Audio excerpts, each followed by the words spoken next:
നമ്മൾ അറിഞ്ഞിട്ടുണ്ടാവുമല്ലോ, ഏതാണ്ട് 8 മരണങ്ങൾ ഇപ്പോൾ സ്ഥിരീകരിക്കപ്പെട്ടിട്ടുണ്ട്. ബാക്കി നടന്നുകൊണ്ടിരിക്കുന്ന ദുരന്ത നിവാരണ പ്രവർത്തനങ്ങൾ കോർഡിനേറ്റ് ചെയ്യാൻ വേണ്ടിയിട്ടുള്ള എല്ലാ സംവിധാനവും ഇപ്പോൾ നടത്തിക്കൊണ്ടിരിക്കുകയാണ്. അവിടേക്കുണ്ടായിരുന്നൊരു പ്രധാനപ്പെട്ട പ്രശ്നം ഈ പോയിന്റിലേക്ക് കടക്കാനുള്ള യാത്രാ വഴികളിലെ ഒരു പ്രധാനപ്പെട്ട തടസ്സം ഉണ്ടായിരുന്നു. ആ യാത്രാ വഴികളിലെ തടസ്സം ഒഴിവാക്കാൻ വേണ്ടി നമുക്ക് റോപ്പ് ഉൾപ്പെടെയുള്ള സംവിധാനങ്ങളെക്കുറിച്ച് ഇപ്പോൾ സൈന്യം ആലോചിച്ചുകൊണ്ടിരിക്കുകയാണ്. കേരളത്തിനകത്ത് സാധ്യമായിട്ടുള്ള സാധ്യമായിട്ടുള്ള എല്ലാ നടപടിക്രമങ്ങളും ഇപ്പോൾ നമ്മൾ കോർഡിനേറ്റ് ചെയ്യുകയാണ്. പ്രധാനപ്പെട്ട ഒരു തടസ്സമായിട്ട് വരുന്നത് തൃശ്ശൂരിൽ നിന്ന് വടക്കോട്ട് നല്ലതുപോലെ മഴ പെയ്യുന്നുണ്ട്. മഴ മാത്രമല്ല, 45 കിലോമീറ്റർ വേഗതയിലുള്ള കാറ്റുമുണ്ട്.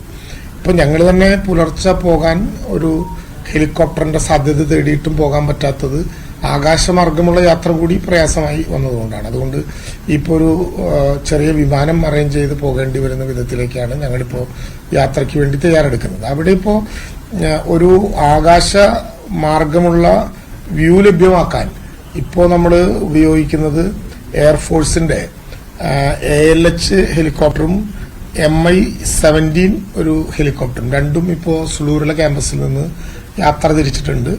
അത് ഏറ്റവും ചെറിയ നേരത്തിനുള്ളിൽ SKMJ സ്കൂളിൽ കൽപ്പറ്റയിൽ ലാൻഡ് ചെയ്യും. അവിടെ ലാൻഡ് ചെയ്ത് കഴിഞ്ഞാൽ ആദ്യത്തെ ശ്രമം ആ മേഖലയുമായി ബന്ധപ്പെട്ട പൂർണ്ണമായിട്ടുള്ള ഏരിയൽ വ്യൂ കിട്ടാവുന്ന വിധത്തിൽ ആകാശ ചിത്രങ്ങൾ എടുക്കലായിരിക്കും. അതിനെ തുടർന്ന് എയർലിഫ്റ്റിംഗ് സാധ്യമായ എല്ലാ സ്ഥലത്തും ആ പ്രവർത്തനങ്ങൾ നടത്തും. NDRFന്റെ 2 ടീം, ഒരു ടീം ഓൾറെഡി അവിടെയുണ്ട്, രണ്ടാമത്തെ ടീമും അങ്ങോട്ട് തിരിച്ചിട്ടുണ്ട്. ഡിഫൻസ് സെക്യൂരിറ്റി കോർപ്സിന്റെ 2 ടീം ഇപ്പോൾ അവിടേക്ക് തിരിച്ചിട്ടുണ്ട്. ഏതാനും സമയങ്ങൾക്കകം അവിടെ എത്തിച്ചേരും. ഫയർഫോഴ്സിന്റെ വളരെ ട്രെയിൻഡ് ആയിട്ടുള്ള തൃശ്ശൂരിൽ നിന്ന് തെക്കോട്ടുള്ള സംഘങ്ങളോട് ഓരോന്നോരോന്നായി അങ്ങോട്ട് തിരിക്കാൻ വേണ്ടി ആവശ്യപ്പെട്ടിട്ടുണ്ട്. പുലർച്ചെ 4-4:30 മണി മുതൽ മുഖ്യമന്ത്രി ഉൾപ്പെടെ ഞങ്ങളെല്ലാവരും അത് കോർഡിനേറ്റ് ചെയ്തുകൊണ്ട് അവിടുത്തെ പ്രവർത്തനങ്ങളിൽ ഏർപ്പെടാൻ വേണ്ടി ചെയ്തിട്ടുണ്ട്. 2 മന്ത്രിമാർ, ബഹുമാനപ്പെട്ട AK ശശീന്ദ്രനും അതുപോലെ തന്നെ രാമേന്ദ്രൻ കടന്നപ്പള്ളിയും ആ മേഖലയിലുണ്ട് എന്നുള്ളത് കൊണ്ട് അങ്ങോട്ട് തിരിച്ചിട്ടുണ്ട്. ഞാനും ബഹുമാനപ്പെട്ട മന്ത്രിമാരായിട്ടുള്ള OR കേളും മുഹമ്മദ് റിയാസ് മിനിസ്റ്ററും ഏതാനും സമയത്തിനുള്ളിൽ പിന്നെ അങ്ങോട്ട് പോകാനുള്ള തയ്യാറെടുപ്പ് നടത്തി വരികയാണ്. ഈ ചൂരൽമലയിൽ ഈ പാലം ഒലിച്ചു പോയതാണ് ആ പ്രദേശം ഒറ്റപ്പെട്ടെന്ന് പറയും. അപ്പോൾ സ്വാഭാവികമായി ഒറ്റപ്പെട്ട പ്രദേശത്തിന് അപ്പുറത്ത് എന്താണെന്നുള്ളതിനെ കുറിച്ച് എന്തെങ്കിലും സൂചനകൾ ലഭിച്ചിട്ടുണ്ടോ? അല്ല, അവിടെ നിന്ന് ലഭ്യമാകുന്ന പല വിധത്തിലുള്ള വിവരങ്ങൾ നമുക്ക് ലഭ്യമായിട്ടുണ്ട്. പക്ഷെ ഒരു പ്രധാനപ്പെട്ട പ്രശ്നമായിട്ടുള്ളത് ആളുകൾ വല്ലാതെ പാനിക്കാവുന്ന വിധത്തിൽ ഈ വിവരങ്ങൾ പുറത്തു പോകുന്നതുകൊണ്ട് ഉള്ള ഒരു അപകടം. ഞാനതുകൊണ്ട് നിങ്ങളോട് അഭ്യർത്ഥിക്കാനുള്ളത്, പ്രേക്ഷകരായ ആളുകൾ ചെയ്യേണ്ട ഒരു പ്രധാനപ്പെട്ട കാര്യം, അവിടെ ചെന്നിട്ട് ഏതെങ്കിലും വിധത്തിലുള്ള സഹായങ്ങൾ ചെയ്യാൻ പറ്റാത്ത ആളുകൾ ദയവായി അങ്ങോട്ട് തിരിക്കാതിരിക്കുകയാണ് ഏറ്റവും നല്ലത്. ഇപ്പൊ തന്നെ നിങ്ങൾ ഈ വലിയ ദുരന്തത്തിനിടയിൽ ശ്രദ്ധിക്കാതെ പോകുന്നൊരു കാര്യം, കോഴിക്കോടിന്റെ അനന്തര മേഖലകളിലൊക്കെ ചെറിയ ഉരുൾപൊട്ടലുകൾ ഉണ്ടാകുന്നുണ്ട്. ഇപ്പൊ വിലങ്ങാട്, നാദാപുരം മണ്ഡലത്തിലെ വിലങ്ങാട് ഒരു ഉരുൾപൊട്ടൽ ഉണ്ടായിരിക്കുന്നു. അപ്പൊ അതുകൊണ്ട് മലയോരത്തിലൂടെയുള്ള അങ്ങോട്ടുള്ള സഞ്ചാരമൊക്കെ അപകടകരമായിട്ടുള്ള സ്ഥിതിയാണുള്ളത്. ആളുകൾ സഹായിക്കാൻ എന്ന മനസാന്നിധ്യം വെച്ചുകൊണ്ട് നേരെ അങ്ങോട്ട് തിരിക്കുമ്പോൾ ഉണ്ടാകുന്ന പ്രശ്നം, ട്രെയിൻഡ് ആയിട്ടുള്ള നമ്മുടെ സുരക്ഷാ സേനയ്ക്ക് അങ്ങോട്ട് കടക്കാനുള്ള സൗകര്യം ഉണ്ടാകാതെ വരും. അതുകൊണ്ട് ആളുകളെല്ലാം അവരവരുടെ കേന്ദ്രങ്ങളിൽ സ്വയം സുരക്ഷിതരാവുക എന്നുള്ളതാണ് ഏറ്റവും പ്രധാനപ്പെട്ട കാര്യം.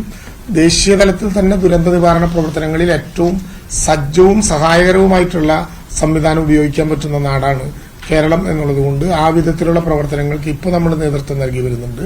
തെറ്റായ വാർത്തകൾ പ്രചരിപ്പിക്കുകയോ അങ്ങോട്ട് അനാവശ്യമായ വിധത്തിൽ ആളുകളുടെ ഒന്നും യാത്രയുടെയോ ഉദ്ദേശ ലക്ഷ്യങ്ങളെയോ നമ്മൾ ചോദ്യം ചെയ്യുന്നില്ല. കാരണം അവർക്ക് എന്തെങ്കിലും സഹായം ചെയ്യാമോ എന്നുള്ള ധാരണയിലാണ് അങ്ങോട്ട് പോകുന്നത്.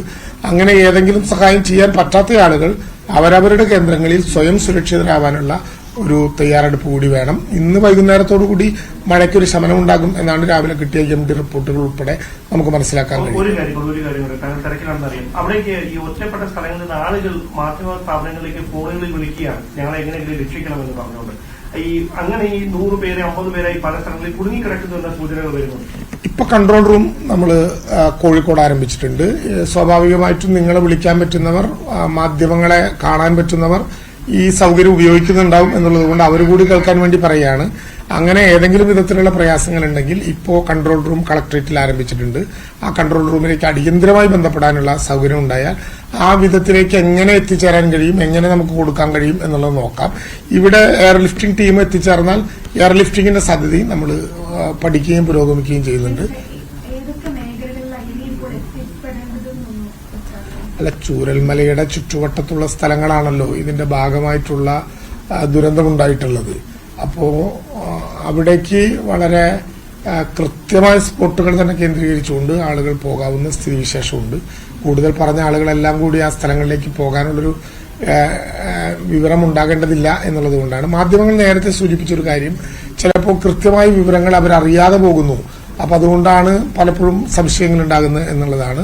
പോകുന്നവരെ ഞങ്ങൾ തന്നെ അത് കൺട്രോൾ ചെയ്യുന്നുണ്ട്. അതിനുശേഷം കൺട്രോൾ റൂമിൽ നിന്ന് അതത് സമയങ്ങളിൽ മാധ്യമങ്ങളോട് കൃത്യമായിട്ടുള്ള വിവരങ്ങൾ അറിയിക്കണം എന്ന നിർദ്ദേശം ഇപ്പോൾ ജില്ലാ കളക്ടർക്ക് കൊടുത്തിട്ടുണ്ട്. ജില്ലാ കളക്ടറുടെ നേതൃത്വത്തിൽ ടീം അവിടെ വളരെ സജ്ജമായിട്ട് നിൽക്കുകയാണ്. STMയും സ്റ്റേറ്റ് ഡിസാസ്റ്റർ മാനേജ്മെന്റ് അതോറിറ്റിയും പുലർച്ചെ മുതൽ ഈ പ്രവർത്തനങ്ങളിൽ വളരെ കൃത്യതയോടുകൂടി ഇപ്പൊ ഞാൻ STMയിലേക്ക് തിരിക്കുകയാണ്.